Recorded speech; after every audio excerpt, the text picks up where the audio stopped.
বরিশাল সরকারি মহিলা কলেজে পড়তাম ইন্টারে। তারপর আমি যখন সেকেন্ড ইয়ারে উঠি তখন থেকেই মানে মেডিকেলের আর কি প্রস্তুতি শুরু করি। আ কিন্তু মানে তখন আর কি বুঝতাম না যে কি, কি পড়া লাগবে বা কি এরকম। আর ইংলিশ তো আমি ফার্স্ট টাইমে আর কি ইংলিশ আমি পড়তামই না। আমি মনে করতাম যে ইংলিশ মনে হয় আ যে আগে পড়ছি ওইগুলোতেই হয়ে যাবে। আর কোনো মানে অ্যান্টোনিম, সিনোনিম ওগুলো কিছুই পড়িনি। এইজন্যই আরকি আমার মনে হয় চান্সটা মিস হইছে ইংলিশের জন্য। কিন্তু মে মাসের দিকে তো আমার অনেক ফ্যামিলি প্রবলেম যায়। আমার বাসায় মানে এমন পরিবেশই ছিল না। মানে বাসায় থাকার মতো অবস্থা ছিল না। এজন্য আমি মে মাসে পুরোই পড়তে পারি না। তারপর আমি জুনের ১৭ থেকে আবার কন্টিনিউ করি। আমি মেডিলজি 4.1 এসে ভর্তি ছিলাম। ওইটা মনে হয় মার্চের ১০ তারিখ শুরু হয়েছিল। ওই ২০২৪ সালে। কিন্তু আমি এপ্রিলের ১ তারিখ ভর্তি হইছি। এইজন্য আমি একটু পিছিয়ে ছিলাম ওদের থেকে। তারপর আমি ভাবলাম যে 4.2 এস তো মে মাসে শুরু হইছে, ওইটার সাথে কন্টিনিউ করব। আমি কি করতাম ওই যে লাইভ ক্লাসগুলো তো করতেই পারতাম না। ওই রেকর্ডেড ক্লাসগুলো করতাম আর প্রতিদিন মানে এক্সামটা দিতাম।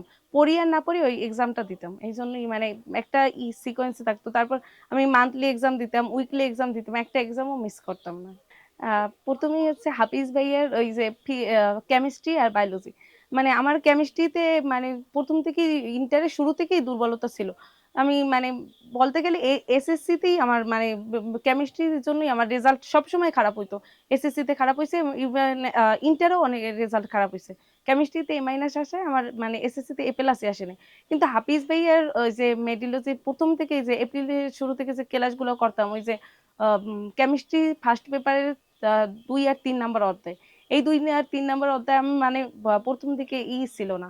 বেসিক ক্লিয়ার ছিল না। কিন্তু ভাইয়ার ক্লাসগুলো দেখার পর মানে বেসিকটা ক্লিয়ার হইছে। তারপর ভাইয়া তো অনেক প্রশ্ন সলভ করতে বলতো।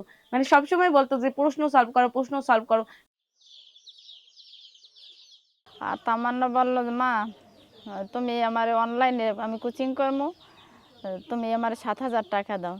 তো ৭,০০০ টাকা যে সময় চাইছে ২-৩ মাস হয়ে গেছে যে এখন দাও। ওই সময় যে সময় চাইছে ওই সময় আমার দ্বারা টাকা ছিল না।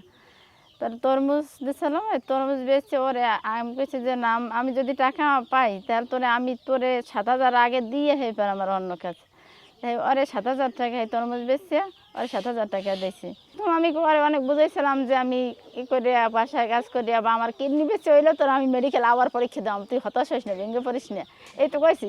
তবে বলতে এই ব্যাপার না, তোমার আমার কিছুই করা লাগবে না, শুধু আমার পাশে থাও। আর আমি অনলাইনে কোচিং করি, তুমি যদি আমি কাছে থাকলে আমি ওরে কই যে আমি কাছে থাকলে তুই কি এভারেস্ট জয় করতে পারবি? হয় মা, আমি এভারেস্ট জয় করতে পারবো তুমি যদি আমার দাঁড়িয়ে থাও। ওই যে সময় প্রথম কোচিংটা আমরা কিনছি ওই সময় তরমুজের সময় তো অনেক গরম, ওই গরমের মধ্যে নামতে না, কইতাম কি একটু নাম, কইতে না আমি নামবো না, আমি এইবার চান্স পাইয়েই দেখাম। আর কইতে যে তুমি মা আমার কাছে থাও, তুমি যদি কাছে থাকতে আমি প্রথমবারই চান্স পাইতাম। তাহলে এই যে মানুষের এই কটু কথাগুলো শোনা লাগবে না। এখন আমি তুমি কাছে থাও, আমি অনলাইনে কোচিং করবো, আমার অফলাইন লাগবে না। এই শীত গেছে ওর পিঠের উপর দিয়ে মশারি টানাই থইলে, মশারি একদিন ওর দাদি মশারি টানাই থইছে, মশারি ৩-৪ ঘন্টা ঘুমাইবে, ৪ ঘন্টার বেশি ঘুমাই ফেলাইছে, ৮ ঘন্টা ঘুমাইছে, মশারি ছিঁড়ে ফেলাইছে। আর ওই খাতা বালিশ নিয়ে গেলে ল্যাব খাতা ওই প্রথম প্রথম আমি একাল সুন্দর করে লাইসে টেসে দিয়েছি, ২-১ দিন ঘুমাইছে। ঘুমানোর পর দেখে যে বেমলাই ঘুমাই হেলায় না, এরম আরাম করানো যাইবে না, এরম যদি আরাম করি হেলে মেডিকেলে আমি চান্স পাবো না। এই সব বিছনা বাড়ি সব নিচে নামাই দিয়ে গেছে, পাতলা একটা কম্বল, সেই কম্বলটা নিয়ে পড়তে পেঁচাইয়ে। আর গ্রামের বাড়ি কি শীত, যারা শহরে থাকে এরা অনুভব করতে পারে না, যারা গ্রামে থাকে এরাই অনুভব করতে পারে যে কি শীত। অনেকে মনে করে যে অনলাইনে পড়ে আসলে চান্স পাওয়া কোনোভাবেই সম্ভব না। তোমার কি মনে হয় যে আসলে কি অনলাইনে পড়ে চান্স পাওয়া সম্ভব?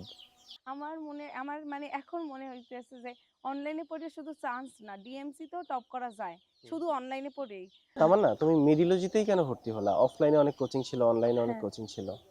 আমার ডেন্টাল এক্সামের আগে আমি অনেকগুলো মানে প্ল্যাটফর্মে ক্লাস দেখছিলাম। হুম, কিন্তু ওই আমি অর্গানিক কেমিস্ট্রি তো আপনার ভিডিও ১ম হুম, দেখি। হুম, মানে মেডিলজির ভিডিও আমি হুম, হুম, অর্গানিক কেমিস্ট্রি থেকে শুরু করি।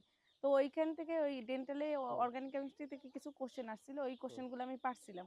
তো তখন মানে মানে মেডিলজি আমি তারপর আরো কিছু ক্লাস দেখলাম, কোর্স ফি দেখলাম। হুম। তারপর যে আমার মনে হয়েছে যে মেডিলজিতে একমাত্র মানে কম কোর্স ফিতে অনেক ভালো পড়ায়। এইজন্য আমি মেডিলজিকে বেছে নিয়েছি।